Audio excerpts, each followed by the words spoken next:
se separar desse corpo e momentaneamente a vida continuar, o coração ali continuar batendo. E às vezes o espírito já pode estar desligado.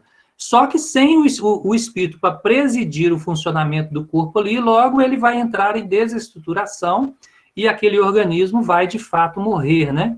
Se não houver, por exemplo, máquinas que possam sustentar esse funcionamento aí do corpo físico, como às vezes a gente vê, né, na medicina hoje já mais avançada, às vezes o espírito já pode ter se desligado no corpo, mas o corpo continua vivo, funcionando ali por aparelhos, por exemplo. Mas se desligar aqueles aparelhos, num processo natural, gradativamente ele vai entrando em desestruturação e aquele corpo vai fatalmente morrer, né? Ele não vai se sustentar, viver sem o espírito ligado a ele ali, ok? Então, a morte é só a destruição desse corpo físico. E, consequentemente, a libertação do espírito que estava preso a esse corpo físico. Isso, por si só, já deveria ser, para nós, o motivo de alegria. Por quê? Porque o espírito, ele tem habilidades, né? Ele tem percepções que não estão ativadas, que não estão em funcionamento, vamos dizer assim, né? Enquanto ele está preso ao corpo físico, porque o corpo físico é muito grosseiro. A começar pela capacidade de se locomover, né? O espírito pode se movimentar pelo próprio pensamento. E no corpo físico nós nos encontramos, não, nós precisamos movimentar fisicamente nossas pernas para a gente poder andar, né? Ou comandar um veículo para que possa transportar o nosso corpo para algum lugar. Mas a gente, de uma certa maneira, a gente pode dizer, então, que a gente arrasta sobre a superfície do nosso planeta, né? E o espírito, quando ele se liberta do corpo, ele pode, obviamente, depois de estar adaptado ao plano espiritual, ele pode se transportar pelo pensamento. Então, ele imagina que ele está no lugar e automaticamente ele está lá. Isso é um exemplo pálido, né? Das diferenças que existem para o espírito liberto da matéria e para o espírito preso ainda à matéria, ok? Então, a morte é a destruição do corpo físico somente, e não desse outro envoltório, o perispírito, né, que é o que liga o corpo físico ao espírito, e tampouco do espírito, que é o ser imortal, ok? O desprendimento não se completa subitamente, né? Então, não é de uma hora para outra que o espírito se liberta, nem mesmo nas mortes violentas, né, ou mortes acidentais, onde o corpo morre ali no impacto, nem naquela situação o espírito não se liberta imediatamente do corpo físico. Aliás, ao contrário, né, nas mortes violentas, nas mortes inesperadas, pela vitalidade que ainda há no corpo físico, pelo funcionamento em pleno vapor, vamos dizer assim, do corpo físico, né? Os laços que prendem o espírito, ou melhor, o perispírito, ao corpo físico, estão mais apertados, né? São mais densos, vamos dizer assim. E aí, exige um trabalho maior de desprendimento.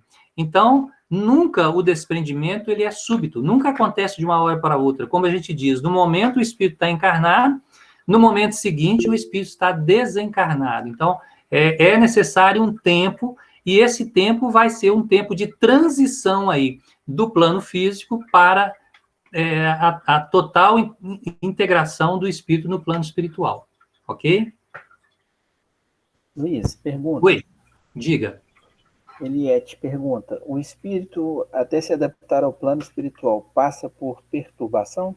Sim, natural passar por perturbação, né? Nós estamos em planos muito diferentes e, de qualquer maneira, o espírito vai passar por essa perturbação, que é um tempo necessário para o espírito se adaptar ao plano espiritual. Nós vamos falar bem sobre a perturbação também, mais no final um pouquinho, tá, Eliette? Mas, sim, todo mundo vai passar por uma perturbação. Só que uns, o período de perturbação é mais curto, e outros, o período de perturbação é mais longo. A gente vai ver por que disso aí também. Beleza? A rigor, não é dolorosa a separação da alma e do corpo. É outro ponto que, muitas vezes, as pessoas têm medo, né? Tem medo da dor ali, né? No momento final, no momento de libertação mesmo, raramente o espírito sente alguma coisa, porque normalmente ele está inconsciente, né? O espírito, ele sai do plano físico e entra no plano espiritual, não são todas os espíritos, não são todas as pessoas, tá, gente? Mas, de uma maneira geral, o espírito, ele entra no plano espiritual inconsciente, né? Então, ele perde a consciência do plano físico e já desperta no plano espiritual. Então, muitas vezes, o último suspiro, né, aquele último suspiro na carne, o espírito não vai presenciar, ele não vai perceber isso aí, porque ele vai estar inconsciente, ok? Obviamente, não são todos, né? Isso tudo que a gente está falando aqui são coisas que acontecem normalmente, mas cada caso é um caso. Não existe um manual, não existe uma regra geral que vai se aplicar a todos os espíritos, a todos os desencarnes. Cada um é único, cada um é individual, porque tem um tanto de fatores que interferem no processo de desencarne, né? A crença que as pessoas têm, a conduta das pessoas aqui na Terra, o entendimento que elas têm das coisas do espírito, o desapego ou o apego às questões materiais, tudo isso e muito mais vai influenciar o processo de desencarne. E o tempo, inclusive, do desencarne, e complementando ainda mais a pergunta da Eliette, o tempo de perturbação, ok? Então, tudo isso vai afetar também o tempo de perturbação, beleza?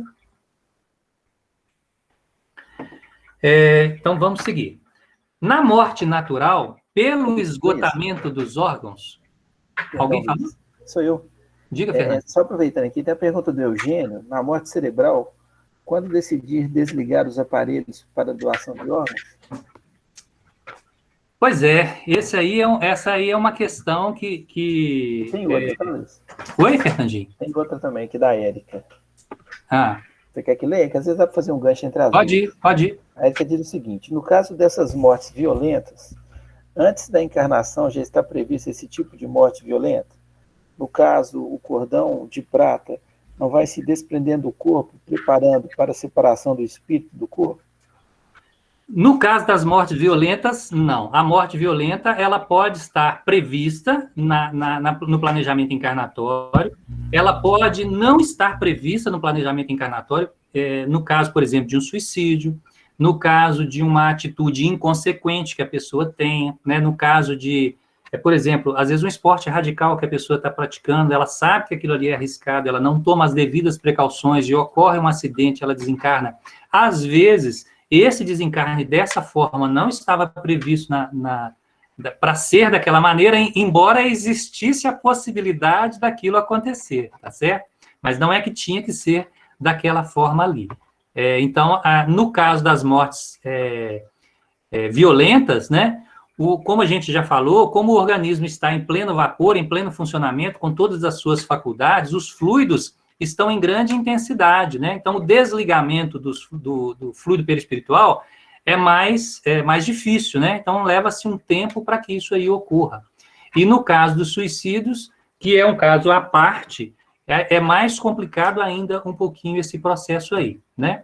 Mas no caso das doações de órgãos, como Eugênio havia perguntado lá, né? Até questionaram a Chico sobre essa questão de doação de órgãos. E ele vai falar, então, que uma pessoa, para fazer a doação, que ela tem que estar muito consciente e tem que estar muito desapegada das questões da materialidade. Ela tem que estar mais espiritualizada, porque se ela não tiver, ela vai ter dificuldade depois do plano espiritual com aquela doação de órgãos, né? Por exemplo, quando a gente dá alguma coisa para alguém, um objeto qualquer para alguém, como é que é o nosso comportamento, né? Ele cita até mais ou menos um exemplo desse tipo lá. Como é que é o nosso comportamento com relação a esse objeto que a gente deu? A gente deu e está dado? A gente deu e não importa o que a pessoa vai fazer daquele objeto? Ou a gente deu e quer que a pessoa faça um bom uso, quer que a pessoa utilize aquilo ali? Então, se a gente deu e está preocupado com alguma coisa, nós estamos apegados àquilo ali. Então, imagine um órgão, né? Então, a questão da doação de órgãos, a pessoa que vai doar, realmente, ela precisa pensar, né? Nisso aí, com com esse entendimento de que uma parte dela vai sair para ser levado a outra pessoa, que o que vai acontecer, o que essa pessoa vai fazer, não tem nada a ver com ela, e ela precisa se desligar disso aí, né? E com relação a tempo, que muitas vezes as pessoas questionam, não sei se é nesse ponto que Eugênio está interessado aí, é conveniente dar um tempo, porque como o desencarne demora um pouco mais, né, o espírito pode ressentir, né, da retirada daquele órgão, e até mesmo no caso da cremação, né, também é necessário que se dê um tempo, porque por conta desse desligamento aí. Se o espírito ainda estiver ligado ao corpo físico, ele pode ressentir a retirada do órgão ou a própria cremação aí, beleza? Ô Luiz, Oi. posso tentar aqui te ajudar? Pode, me As ajuda aí. perguntas aqui são muitas. A Érica até está perguntando a questão dessa morte violenta e colocou assim no caso de assassinato. Acho que um ponto que a gente tem que lembrar, que já foi estudado anteriormente, é que não é o perispírito que vai se desvincular do corpo, é o corpo que vai perdendo a sua estruturação e vai liberando o perispírito. Exatamente. E no processo de velhice, esse desprendimento é quase que tranquilo, o Luiz vai falar mais à frente. No caso de, como foi mencionado aqui, de uma morte violenta, por exemplo, um assassinato, alguma coisa que estava na programação, a equipe espiritual se encarrega de fazer o desligamento. Então, eles se encarregam de fazer o desligamento. Perfeito. Se é um processo de suicídio, já começa ali o padecimento daquela pessoa. Quer dizer, o corpo desagrega, mas o perispírito ainda continua ligado, tem uma grande quantidade de fluido vital, ele vai experimentar algumas vezes até a decomposição do corpo. O espírito vai sentir isso. No caso de assassinato, aquilo ali está previsto no planejamento encarnatório dele, porque ninguém vai passar pelo que não precisa passar, né? Então, a espiritualidade já sabe. Há casos, inclusive, de quando, por exemplo, vamos imaginar que a pessoa vai ser alvejada, né? Vai levar um tiro.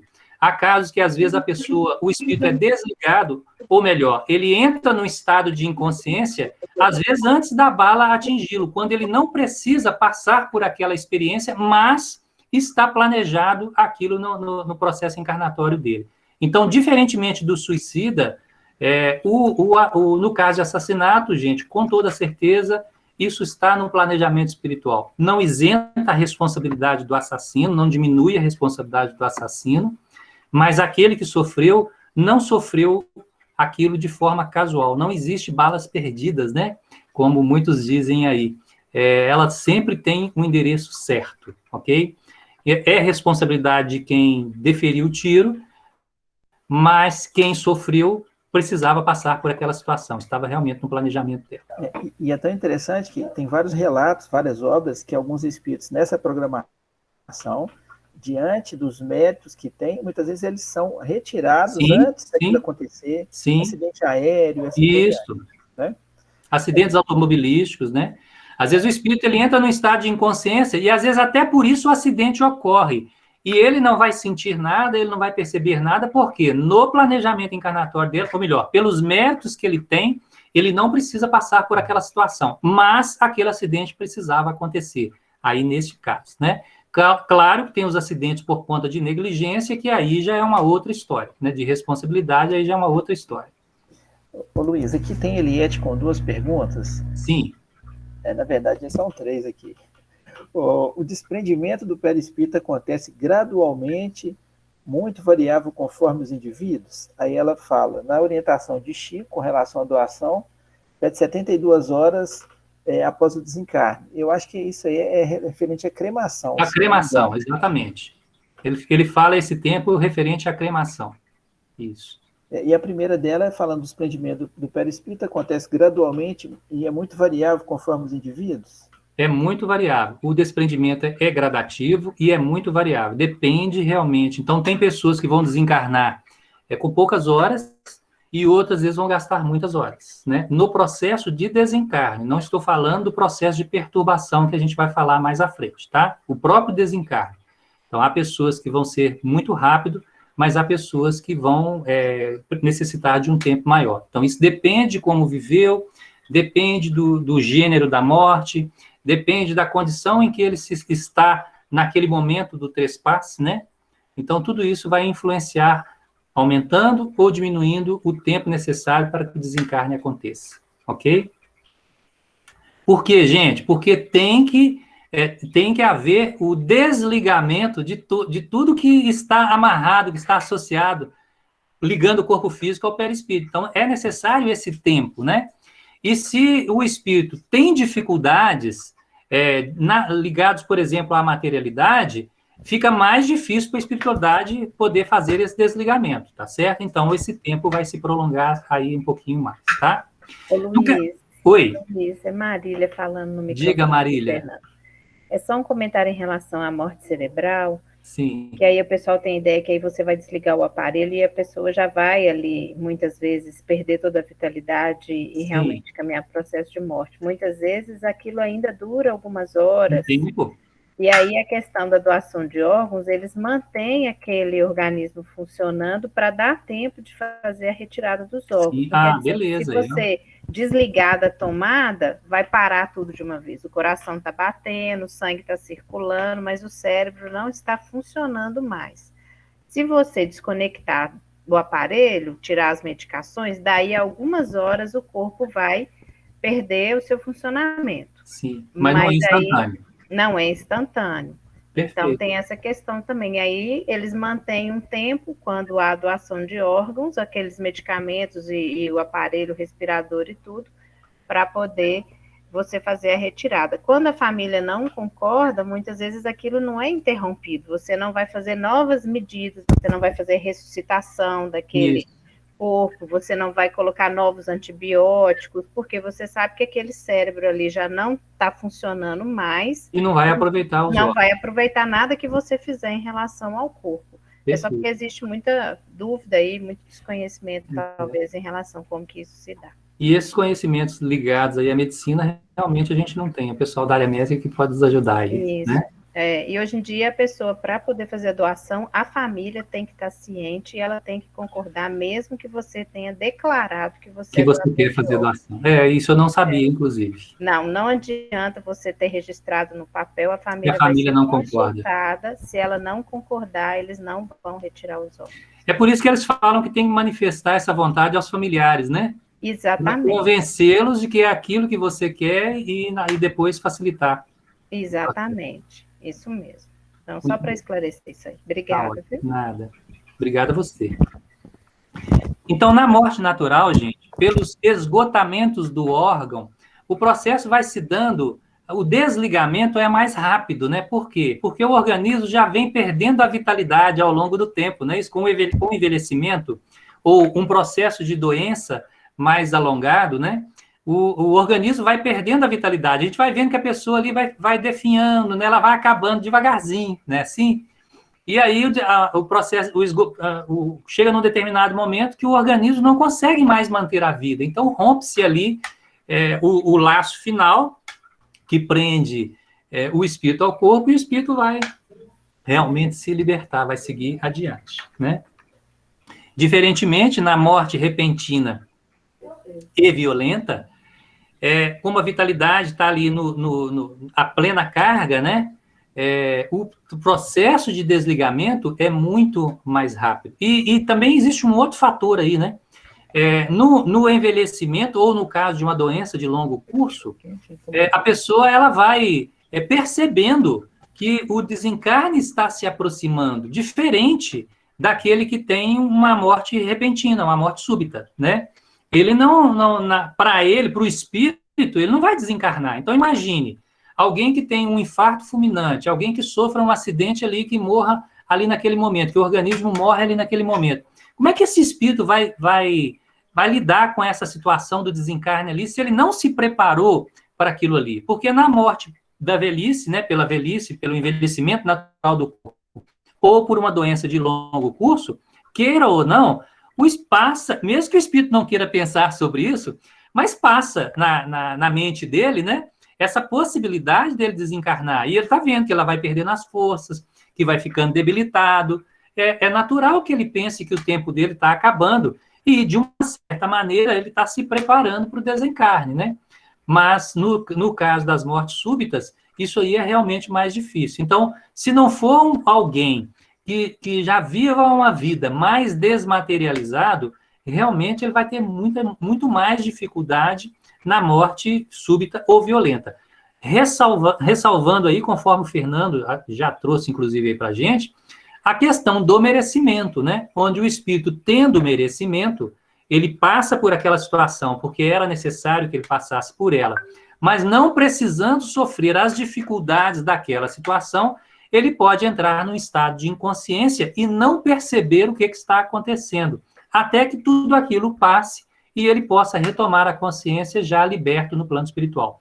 Então, necessariamente, no caso da morte repentina ou da morte violenta, o espírito não tem que sofrer com aquela morte ali. Então, se ele tinha méritos, se ele tinha créditos, ele pode ser, vamos dizer assim, anestesiado, né? Ou pode entrar no estado de inconsciência e não perceber aquilo ali. Ou a espiritualidade pode conduzi-lo para uma área de tratamento, onde ele sequer vai perceber, no primeiro instante, que ele desencarnou, vai se ver em tratamento sem entender bem o que está acontecendo ali, e com o passar do tempo ele vai deduzindo, né, que ele já não está mais no plano dos vivos, né, porque a espiritualidade nunca vai chegar para ele e falar assim, ô Zé, você desencarnou, porque se falar isso com ele, como a gente costuma brincar, ele vai infartar lá no plano espiritual, né? E aí não dá para ser assim. Mas a espiritualidade, então, com muito carinho, neste caso, né, ela vai conduzindo e vai deixando que o espírito já desencarnado, embora crendo-se ainda encarnado, que ele perceba de forma gradativa, que ele vá se preparando para a notícia de que ele já não está mais no mundo dos vivos, né, do mundo dos encarnados. E aí, num determinado momento, ele se dá conta de que ele já é espírito, que ele não é mais alma, né?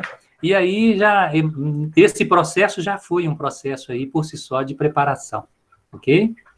Ô Luiz, Oi. Só aproveitando a sua fala aí, para reforçar o que a gente vem sempre dizendo, que esse tipo de irmão que desencarna sem ter esse conhecimento, ele entra num estado de perturbação tamanha que, ao aproximar dos médiuns, gera um efeito perturbador no médium.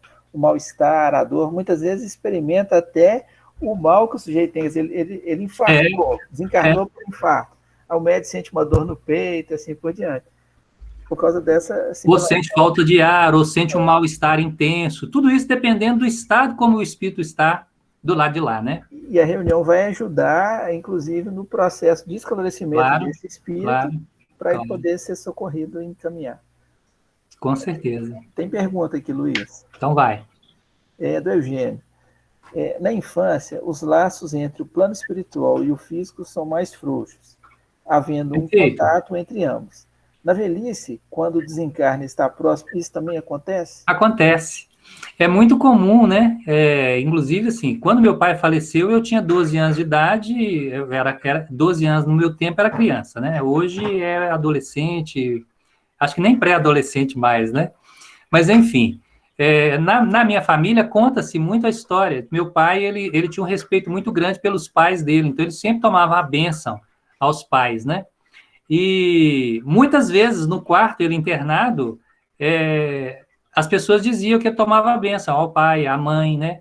Ou comentava de alguns familiares. Então, ele já estava naquele momento, assim, de desligamento. Os laços foram se afrouxando gradativamente, porque foi uma doença... ele morreu em função de um problema de efizema pulmonar e que se agravou ao longo de um tempo e ele ficou um certo tempo internado. E durante esse período ele foi piorando cada vez mais, definhando cada vez mais, até que os órgãos parassem de funcionar, né? Mas antes disso, ele começou a perceber a presença espiritual e muitas vezes, minha mãe fala que as pessoas diziam, inclusive ela, que ele estava delirando. Já está delirando aí, já vai morrer, né? Mas, em muitos casos, não é delírio. Ele já está, como os laços estão se afrouxando, ele consegue perceber quadros espirituais, ele consegue perceber, às vezes, espíritos que estão ali. E a gente vai falar um pouquinho sobre isso aí também, né? Porque a gente não vai desencarnar sozinho, né? Existe todo um processo que vai nos amparar nesse desencarne aí. Até há pouco tempo, Meirinha, um tio dela também faleceu, E os familiares mais próximos, né, os filhos, contam que ele começou a ver os familiares que já haviam retornado ao plano espiritual. E com frequência dava notícia de um ou de outro. Foram quase umas 2 semanas nesse processo aí, ele relatando as pessoas que estavam lá e falava, fulano está aqui. E aí não se dava conta de que aquela pessoa estava desencarnada, né? E aí conversava com ela, falava com quem estava ali junto, olha, fulano está aqui, está falando tal coisa, né? Então o espírito começa a perceber as coisas que estão passando ali, porque os familiares vêm acompanhar esse processo, né? A gente não vai passar por isso aí sozinho. Tem mais? Não, Luiz, por enquanto só. O pessoal está te sabatinando mesmo. Mas é um tema que traz curiosidade, né? Todo mundo quer saber. A gente tem medo, mas a gente quer saber, né? Vamos lá, então. Transição do plano físico para o plano espiritual, né? A transição se inicia quando os últimos laços que mantêm o espírito preso ao corpo se desfazem. A pessoa, então, entra num estado de total inconsciência, de uma maneira geral, tá, gente? Claro que tem espírito que está na condição evolutiva boa, que tem condições, que tem um entendimento e que passam por isso aí sem essa inconsciência, mas de uma maneira geral, a maioria de nós vai passar por esse estado de inconsciência aí quando se romper o último laço que prende o espírito, o perispírito ao corpo, né? E aí a gente já vai despertar no plano espiritual. Então, dorme aqui para acordar do lado de lá, ok? Quanto maior a afinidade entre perispírito e corpo, tanto mais penosos e prolongados serão os esforços da alma para se desprender, né? Então, quanto mais ligados à materialidade, quanto mais valor a gente dá para as coisas da vida, mais difícil é para a gente partir. Imaginem, vejam como que é difícil a gente, independente da morte, né? Algo que a gente tenha, qualquer coisa que a gente tenha, se essa coisa nos é tirada, como que a gente se dá com essa perda, né? Imagine, eu tenho um agasalho e saio à rua, alguém me assalta e me toma aquele agasalho. Como é que eu fico com relação a isso aí, né? Não a situação em si, do momento ali, que realmente é complicado, mas eu digo assim, da perda, daquilo que eu tinha, que eu gostava, e que alguém me tirou e eu não vou ter mais, né? Como é que a gente administra isso na vida da gente? Então, quanto mais dificuldade a gente tem, quanto mais apego a gente tem a essas coisas, muito mais difícil é para a gente poder partir, né?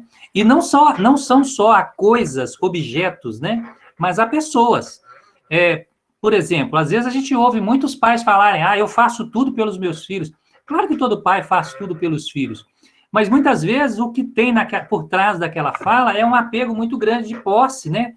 De controle de alguém sobre o outro alguém, né? Às vezes o marido que controla a esposa que controla o marido, os pais que controlam os filhos que controlam os pais, e a gente tem essa ligação muito forte, e aí quando a gente desencarna, como é que a gente vai administrar isso? Como é que a gente vai dar conta, né? Dessa separação momentânea, porque ela vai acontecer, né? Mesmo que a gente desencarne juntos, cada um vai estar numa condição, ali no momento do desencarne, cada um tem um planejamento, né? Cada um está numa vibração diferente, e nem sempre, mesmo desencarnando junto, as pessoas vão estar juntas ali do plano espiritual, né? Então, ainda mais quando desencarna sozinho, né? Alguém que vai sozinho. Como é que essa pessoa vai dar conta de administrar esse sentimento da perda dessa relação que ela tinha tão forte e manter esse vínculo afetivo, esse amor que ela tem por aquela pessoa? Porque a morte não vai romper os laços de afeto. A morte não vai destruir os amores, né? Mas vai momentaneamente retirar as presenças, vai afastar. E se a gente tem muito apego, a presença física do outro, por exemplo, vai ser uma dificuldade para a gente poder partir. Então, quanto mais esses apegos são fortes para nós, mais penoso é a nossa separação do corpo físico, né? Porque o corpo é que representa todo esse status de posse, né? Enquanto a gente tem a posse do nosso corpo físico, nós temos todas as outras posses. Quando a gente perde o corpo físico, a gente perdeu tudo, que diz respeito à materialidade, né? E isso é, para muitos, uma situação muito difícil, penosamente por conta dessas perdas ou desses afastamentos temporários aí. Beleza? Dúvida aí? Posso seguir? Aqui, por enquanto, está tranquilo. Na transição da vida corporal para a espiritual, produz-se ainda um outro fenômeno de importância capital, a perturbação. Então, além do desencarne, além do processo de desencarne, do tempo necessário para o espírito se libertar do corpo físico, para o perispírito, melhor dizendo, se libertar do corpo físico, além disso, ainda existe um período de perturbação. Imaginem vocês, se a gente tivesse um sono muito profundo, e no meio daquele sono você acorda, e aí você acorda, você não sabe quem que você não sabe onde é que você está, não sei se vocês já viveram uma situação semelhante a esta, né? De momentaneamente você fica ali sem saber o que está acontecendo, sem saber, perdido. Ou você sonhou com alguma coisa que foi muito forte para você, e você acorda com a sensação de que aquilo que estava no sonho está acontecendo ali. Então, você vai ter as primeiras reações acordado, né, já em vigília, mas como se aquilo que você sonhou estivesse acontecendo. Isso é uma espécie de perturbação, né? Então, nós saímos de um plano extremamente denso, com visão extremamente diferente da visão que o espírito tem no plano espiritual, e entra nesse novo plano. Isso, naturalmente, por si só, já produz uma perturbação, né? Não temos mais o corpo físico, mas temos o perispírito, que é, teoricamente, idêntico ao corpo físico. Isso dá também uma outra perturbação, porque o espírito se olha, se vê e fala assim, eu não morri, eu estou me vendo. Ele se toca, sente sua temperatura, sente batimento, sente a respiração, né? Sente, às vezes, a brisa batendo no seu rosto, que ele já não tem um rosto físico mais, mas é a sensação que, às vezes, ele tem. Então, ele pensa, eu não morri, eu estou vivo. Olha que estado mais estranho para nós. Então, isso gera uma perturbação, isso gera uma dificuldade do espírito se situar, né? O que está acontecendo comigo? Eu me sinto vivo, mas, ao mesmo tempo, eu não estou. Ou eu estou vendo meu corpo, né? Eu me sinto vivo, eu vejo meu corpo em mim, e vejo um outro corpo, uma duplicata do meu corpo inerte, lá no chão, em cima de uma cama, de uma maca, onde quer que seja. Como é que esse espírito consegue administrar isso? Claro que agora, nesse momento, nós estamos falando de espírito, nós estamos falando de desencarne, nós estamos falando de plano físico e plano espiritual, talvez nesse momento fique difícil para a gente conceber isso. Mas no meio da turbulência, no meio daquela complicação, daquela situação que a gente está vivendo, o espírito, às vezes, ele não consegue coordenar seus pensamentos de forma clara. E aí, ele está nesse estado de perturbação, ok? E essa perturbação, como a gente já adiantou lá atrás também, ela pode ser mais longa ou pode ser mais curta, dependendo de esse espírito aceita essa condição, então ele tem consciência do que aconteceu com ele, que provocou o desencarne. Por exemplo, se foi um acidente, ele viu o acidente acontecer, ele sabe que ele já desencarnou, né? Ele aceita essa situação em que ele se encontra, porque muitos desencarnam e não aceitam o desencarne. Continuam querendo estar vivos, continuam querendo retornar à vida física, né? Então, esse estado de não aceitação prolonga o período de perturbação, o tempo de perturbação. O apego à materialidade prolonga esse período de perturbação. A falta de... A consciência pesada prolonga esse tempo de perturbação, né? A falta de valores espirituais, de valores morais, prolonga essa perturbação. Então, tem muitas coisas que prolongam a perturbação. Não basta a gente saber, né? Às vezes as pessoas pensam assim, não, eu sou espírita, eu sei como que as coisas funcionam, né? Eu sei que tem colônia espiritual, eu sei que tem umbral, eu sei que a gente tem anjo de guarda, eu sei de tudo isso. Quando eu desencarnar, como eu já sei de tudo isso, eu sei o que eu vou fazer. Não é assim que as coisas acontecem, né? A gente sabe, tem notícias de muitos espíritas que desencarnam e encontram-se em condições difíceis, embora tenham todo o conhecimento da doutrina, né? Mas não viveram uma vida condizente com aqueles conhecimentos que eles adquiriram. Isso aí coloca-os no estado de perturbação, também mais prolongado. Tá certo? Quem havia me perguntado sobre perturbação, eu consegui responder alguma coisa? Foi Eliette que perguntou, Luiz. Eliette, ficou tranquilo?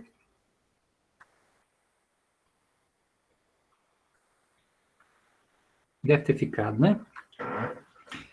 Então, imediatamente após a morte do corpo físico... Luiz, ficou sim. Ficou, Eliette? Tranquilo. Beleza. Obrigada, Luiz. De nada. Acho que a Anelisa... Agora eu queria te fazer uma outra pergunta, já que eu estou no ar. Pode fazer. Então, quando a gente também desencarna, a gente também tem os amigos espirituais, né? A família, né? Geralmente está lá também para nos acolher, né? Mas nem sempre a gente vai conseguir perceber, né? Perceber, né, Luiz, também a presença deles. É aquela situação, imagine uma pessoa que passou por uma situação traumatizante, e naquele momento ali ela está completamente descontrolada. Se você chegar para aquela pessoa e falar alguma coisa com ela, assim, tranquilamente, talvez ela nem perceba. Os ouvidos dela vão captar o som da sua voz, mas ela não vai se dar conta de que você está falando com ela, de tão perturbada que ela está, né? Então, muitas vezes, dependendo do estado que a gente desencarna, nossos amigos espirituais estão lá, nossos familiares queridos estão lá, aqueles que já nos precederam, né? Outros que nós temos, que não encarnaram junto conosco, mas que são familiares nossos, convivem conosco lá no plano espiritual, conviveram, né, quando a gente estava lá.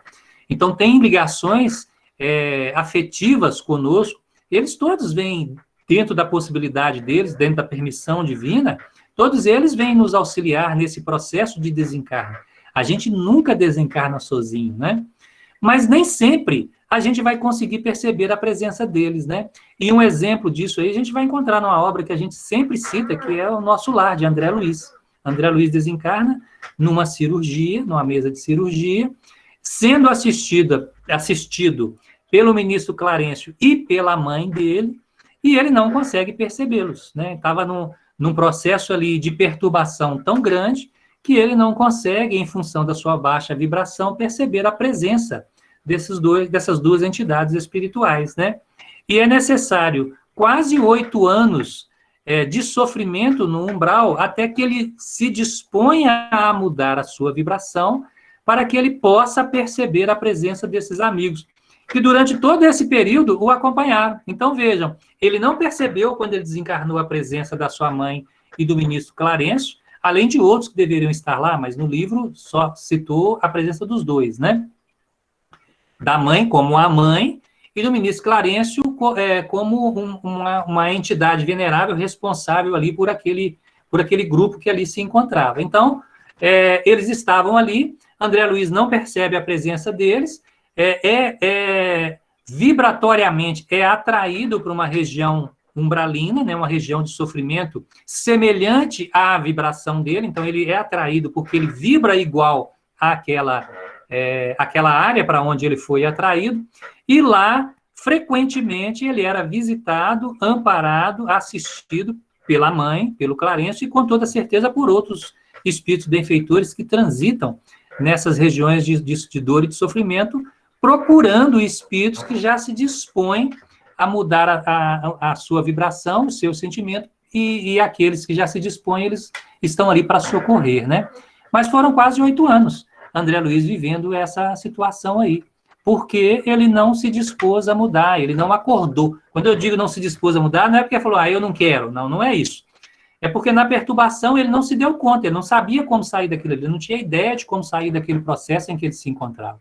Quando o sofrimento pesou muito, ele se lembrou de uma oração que a mãe fez, apegou-se à ideia de Deus existir, desejou ardentemente que Deus existisse, porque no entendimento dele, naquele momento, era a única forma dele sair daquela situação, e, de fato, era a única forma dele sair daquela situação, né? Então, não adianta nossos familiares estarem presentes quando nós estamos em desequilíbrio. Claro que eles nos ajudam, nos auxiliam, mas a gente não se dá conta, né? Agora, se a gente desencarna tranquilo, se a gente desencarna bem, se a gente, durante a vida, viveu a vida cultuando mais os valores morais, espirituais, do que os valores materiais, não é não dar valor à materialidade, tá, gente? Mas é colocar os valores do espírito acima dos valores da matéria. Então, quando a gente vive uma vida assim, o período de o processo de desencarnação é mais simples e o período de perturbação também tende a ser mais simples, né? E a gente muitas vezes percebe a presença desses entes queridos aí a nos auxiliarem. Respondi? Luiz. Oi. Tiago está perguntando aqui assim, durante uma reencarnação, nós temos quantos mentores espirituais? Temos somente um ao reencarnar até o desencarne? Vai precisar explicar a diferença de mentor para anjo de guarda. Isso. Bom, anjo de guarda nós temos um, né? Nós temos um anjo de guarda que é aquele espírito responsável para nos acompanhar no processo encarnatório. Então, a responsabilidade é dele. Não quer dizer que outros espíritos não vão nos ajudar, né? Por exemplo, imagine se nós estivéssemos desencarnados. E aí, alguém que nós amamos está encarnado. Eu não sou o anjo de guarda dele, mas eu gosto daquela pessoa, eu amo aquela pessoa. E quando eu vejo aquela pessoa em dificuldade, eu venho para auxiliá-lo. Então, receber auxílio, a gente recebe de outros espíritos, que não são só nosso anjo de guarda, né? Mas nós temos um anjo de guarda. A gente sabe também que cada pessoa da nossa casa tem seu anjo de guarda, que são espíritos que estão em condições melhor do que nós, então eles vão nos ajudar, e dentro da possibilidade deles, no que eles puderem, eles vão ajudar os outros que estão juntos ali também. A família, tem um responsável pela família, né? E tarefas especiais que a gente possa ter na vida, muitas vezes nós temos um mentor, né? Nós temos um outro espírito que é responsável por aquela tarefa. Por exemplo, na área da mediunidade, então o médium, além do seu anjo de guarda, muitas vezes ele tem um outro espírito que é responsável só por aquele processo ali de mediunidade dele, para ajudar naquela tarefa, naquela missão que ele tem ali. Mas anjo de guarda, de fato, é um só. Mas aí, Fernandinho? Peraí, Luiz. A Guedes está perguntando se todos os desencarnados passam pelo umbral. E a Melisa, o anjo de guarda e mentor é a mesma coisa? Aí ela já respondeu. Ela falou que já respondeu. Tá. Então, assim, o umbral é uma região que envolve o nosso planeta. Então, forçosamente, a gente vai passar pelo umbral, né? Agora, existe aquela situação de passar e existe aquela situação de ficar, né? Então, a gente vê, por exemplo, nos relatos, né, na literatura espírita, quando os espíritos saem da colônia espiritual para vir à Terra, eles passam pelo umbral. Então, eles, às vezes, não estão indo ao umbral, eles estão vindo à Terra, mas eles passam pelo umbral, porque é essa região que circunda o nosso planeta, que é o resultado da somatória das vibrações de todos nós encarnados, né? Então, vejam, quantas pessoas estão vibrando de forma negativa, essas energias, elas vão se agrupando e formando regiões, se agrupando por afinidade, vão formando regiões que têm determinadas características. E essas regiões estão aí mais próximas da nossa atmosfera, né? Então, os espíritos, quando entram, vêm para a Terra, ou quando saem da Terra, a gente transita nesse umbral. Nós não temos que temer passar pelo umbral. Nós temos que nos esforçar para não precisarmos ficar lá, né? Transitar não é problema. É como uma estrada que você passa, tem um período, tem uma parte daquela estrada que às vezes é feia, não é muito agradável, mas você está em viagem, ali é transitório e aquilo não te incomoda, não te traz nenhum problema, ok? Mas a gente realmente vai passar, sim, pelo umbral. Na verdade, nós até estamos, podemos dizer, né, já da região umbralina, porque as dificuldades vibracionais em torno de nós são muito grandes, né? E todas as vezes que a gente dá uma rateada e baixa a nossa vibração, a gente sintoniza com essas vibrações aí e sente as dificuldades naturais dessa sintonia aí, beleza? Mais alguma coisa? Não, só uma notícia ruim para você é que o tempo, né? São 20h43. Tá bom, mas eu estou quase acabando, falta pouco. O tempo de duração e a intensidade desse estado variam de acordo com o grau de evolução do recém-desencarnado. Então, a gente já disse aí, né? Varia de acordo com o grau de evolução, varia com a condição em que o desencarnado está. Então, a duração e a intensidade desse estado de perturbação ela está diretamente ligada à evolução, não só à evolução, né? Mas dentro da consciência que a gente tem de como a gente viveu a vida. Aliás, gente, eu acho que isso aí é uma coisa que a doutrina espírita nos ensina e que a gente precisa propagar muito, porque muitos de nós têm uma falsa ideia de que a gente tem que vencer todas as nossas dificuldades nessa encarnação. Não dá para a gente fazer isso numa única encarnação. Porque, inclusive, nós temos dificuldades que nem se manifestam com a estrutura orgânica que nós temos, né? Na sociedade onde a gente está inserido. Então, algumas dificuldades, elas nem se manifestam ali, porque não cabe ela ali naquele momento, né? Onde foi feito aquele planejamento. Então, nós temos uma longa estrada evolutiva pela frente. E a doutrina espírita nos mostra que o nosso dever, né, como filhos de Deus nesse processo encarnatório, é de trabalhar pela nossa evolução. Então, quando a gente já tem esse entendimento, e quando a gente está se esforçando para alcançar esse objetivo, a gente cumpre a nossa missão aqui na Terra. E a gente desencarna tranquilo. A espiritualidade, ela vai contornar outras dificuldades que a gente tem. Porque às vezes as pessoas falam assim, nossa, coitado de fulano, que é da religião tal, que acha que quando morre acontece isso, assim, assim, assado. Coitado dele. Quando ele sofrer, ele vai passar quando ele desencarnar, ele vai passar por tudo isso. Muitas vezes não, porque depende da condição em que ele se encontra. Se dentro do entendimento dele, ele faz o melhor que ele pode, ele está cumprindo a missão dele. E mesmo que ele creia, inclusive que não exista vida depois da morte do corpo físico, a espiritualidade vai contornar isso aí de alguma maneira, né? Não vai deixar entender que ele morreu, porque se ele achar que ele morreu, ele vai ficar inativo, por exemplo, né? Mas a espiritualidade, então, não vai deixar que ele entender que ele morreu, ele vai ficar meio que iludido, vai começar a viver algumas experiências no plano espiritual, até que ele se dê conta de que ele morreu e a vida continua, né? Então, a espiritualidade, ela contorna as situações quando há o merecimento da nossa parte. E merecimento da nossa parte não é agirmos com perfeição. Claro que se a gente consegue fazer isso, é o nosso dever, inclusive, né? Mas merecimento da nossa parte é nós fazermos tudo que está ao nosso alcance para que a gente aproveite tudo que a oportunidade, toda a oportunidade que a vida nos oferece. Para que a gente haja da maneira melhor, conforme a nossa consciência indica, para que a gente auxilie o outro da maneira melhor que a nossa consciência indica. Então, está tudo na nossa consciência.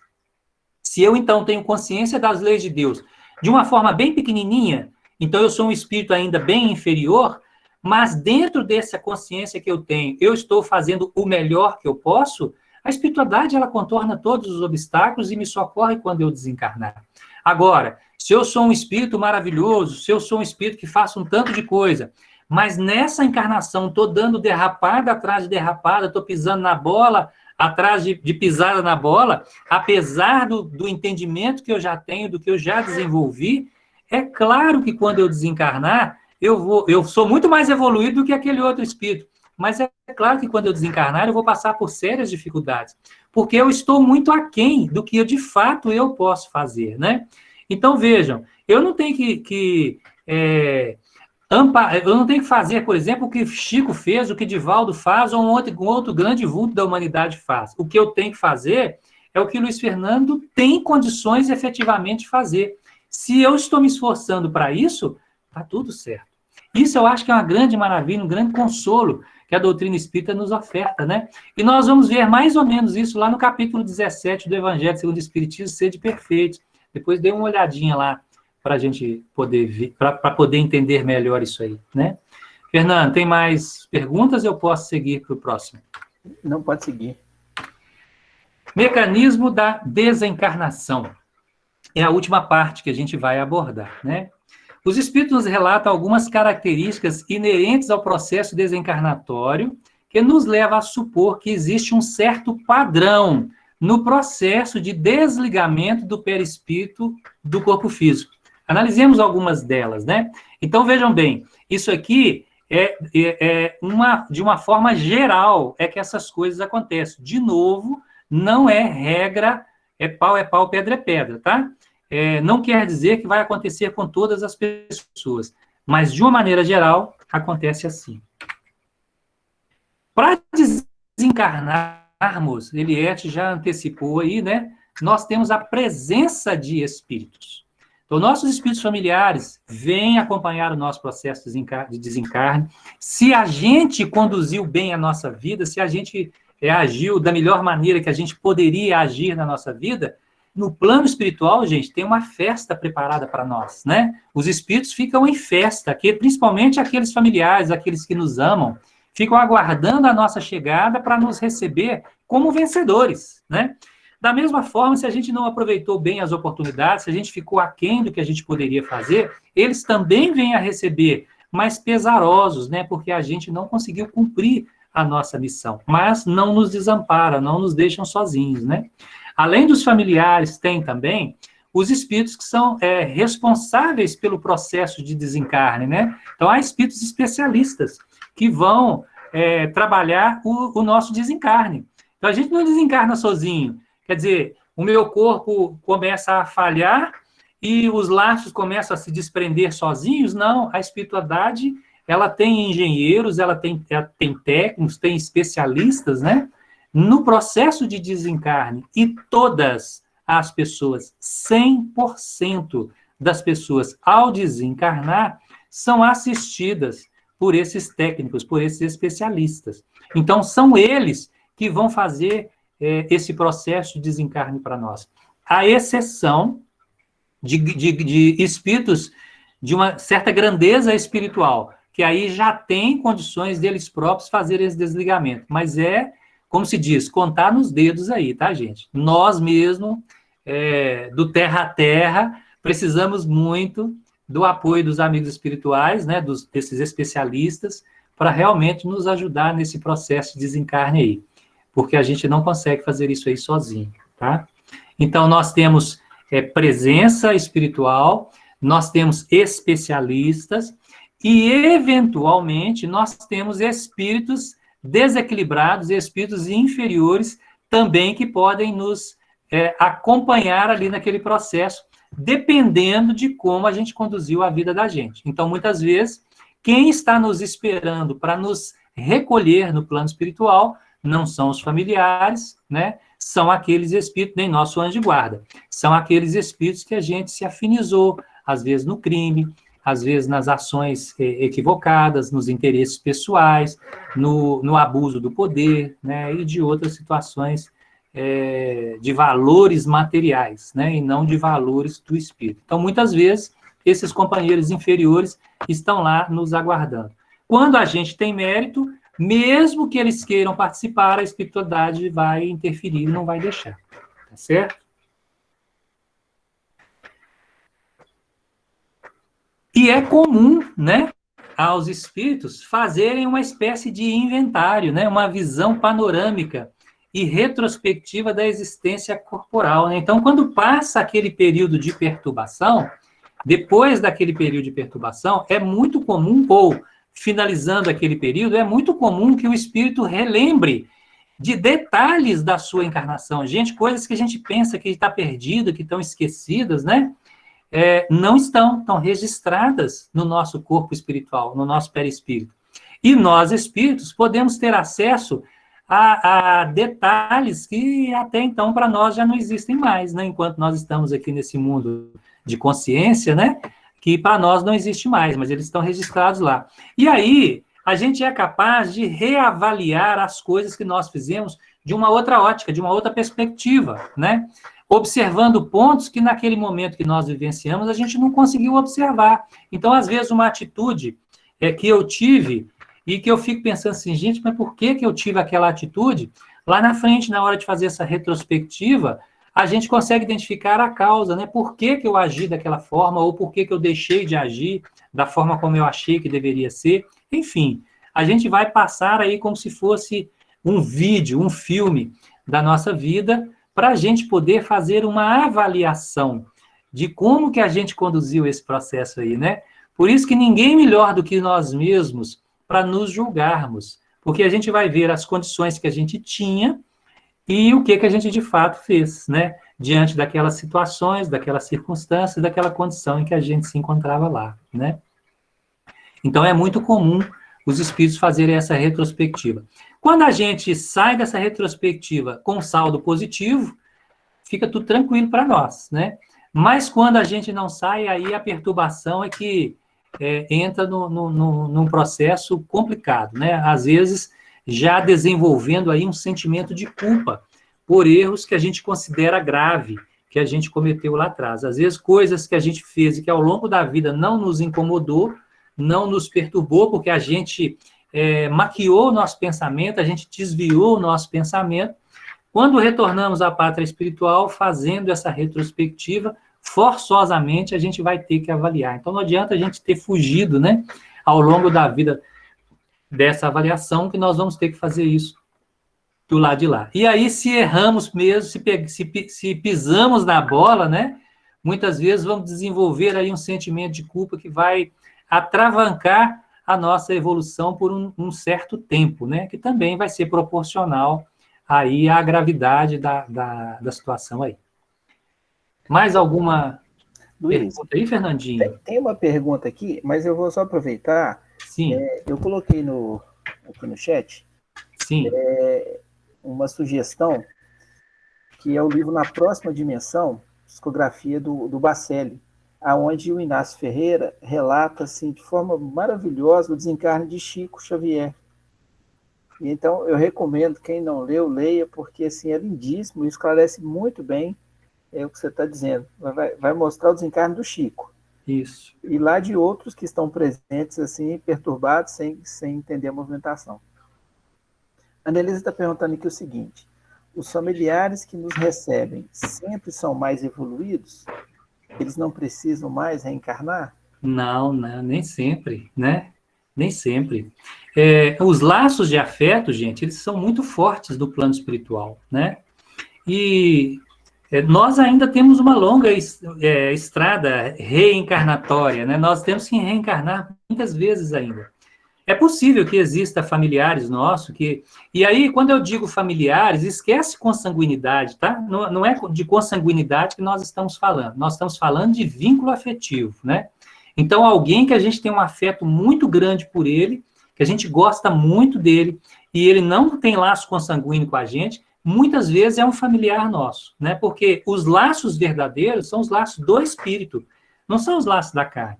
A gente vê famílias aí que não se amam, que às vezes se odeiam, né? Então, não são os verdadeiros laços, não são da carne, são os laços do espírito. Na carne, muitas vezes nós encontramos afetos espirituais juntos ali no grupo familiar ou fora do grupo familiar. Continuam sendo nossos afetos. Então, nossos familiares espirituais necessariamente não são familiares que estiveram encarnados conosco. São pessoas, são espíritos que nos amam. Alguns deles podem estar lá na frente, em mundos, inclusive, diferentes da Terra, em outros mundos que não sejam a Terra, mais evoluídos do que a Terra, e que podem vir pedir permissão para vir em nosso socorro no momento do nosso desencarne, ou em outro momento que eles acharem que é razoável, que é necessário. Então, não é só no desencarne. Eles podem vir, e se é lícito o pedido deles, a permissão é dada, né? Então, eles vêm. Mas... os outros que conviveram conosco, né, ou que não conviveram, e que estão no mesmo nível hierárquico que a gente, né, mas estão no plano espiritual, que têm compreensão diferente da vida, porque já estão vendo a vida por um outro aspecto. Eu vou tentar falar rapidamente sobre isso, apesar do tempo já tá esgotando aí. Eles também podem vir ao nosso, para nos acompanhar nesse processo. Aí, neste caso, não no sentido de nos auxiliar, né, mas de compartilhar a presença, de estar junto conosco no momento que é muito importante para a gente. Então, na vida aqui, muitas vezes, a gente acompanha nossos entes queridos, nossos amigos, nossos familiares, quando eles estão vivendo momentos que são importantes para eles. Embora, talvez, naquele momento ou sob aquela condição, a gente não possa fazer nada. Mas a nossa presença junto a eles dá força a eles, é importante para eles e é importante para nós. Então, familiares nossos, que não são espíritos perfeitos, né? Mas que estão em boas condições no plano espiritual, então ele não pode estar em sofrimento, né? Se ele tiver em sofrimento e veio, a gente também está no mesmo nível dele ali, né? Mas se eles Um já têm uma visão acolhimento melhor, fraterno, né, Luiz? se eles estão com a visão melhor, se eles já estão entendendo o propósito da encarnação, se eles estão entendendo que lá no plano espiritual eles têm que procurar se melhorar, então vocês já estão com esse entendimento, eles vêm nos acompanhar, ser solidários, né, a nós nesse momento que é grave para nós, porque é difícil para nós o desencarne. Então eles nos acompanham sim, né? Mais, Fernando? Ô, Luiz, aí não. Aqui finalizou, o pessoal agradeceu. E é só dizer que na semana que vem, a Marília vai falar na vida no além-túmulo. E aí ela vai voltar um Vai pouco poder entrar mais nisso aí. e vai falar da situação, por exemplo, dos desencarnes violentos, como foi mencionado, desencarnes por suicídio, por velhice. Então vai dar para ela poder mencionar isso de uma forma geral e relatar como que se passa isso no plano espiritual. Beleza. Eu agradeço muito a oportunidade de estarmos aqui, de estudarmos um pouco mais, de dividir, de vocês dividirem comigo, né, fazendo esse questionamento aí, esses questionamentos, porque isso ajuda a gente a pensar, ajuda a gente a, a solidificar, né, esse estudo que a gente faz para que ele não se perca, né? É isso aí. Muito obrigado mesmo. Vamos caminhar agora para o encerramento e vou ver se alguém quer fazer a prece. Eu sei que todos querem fazer a prece, mas procuram sempre dar a vez para o outro. Então, se alguém deseja fazer a prece de encerramento, se não desejarem, eu vou fazer a prece. E lembrando que esse é um momento onde os nossos pensamentos, o nosso desejo de auxiliar, acaba beneficiando esses irmãos em perturbação. Como o Luiz mencionou, irmãos que desencarnaram e que nem têm conhecimento disso, irmãos que desencarnaram estão revoltados, irmãos que ainda estão arraigados no desejo de vingança, na prática do mal. Então, o vibrar em amor, o desejar que eles recuperem o bom senso e caminhem bem, isso auxilia.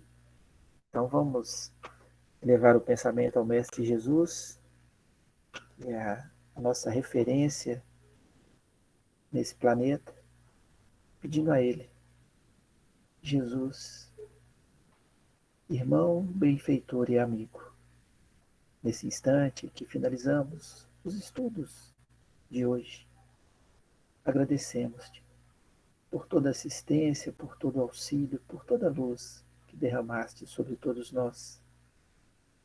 Estamos em ambos os planos da vida.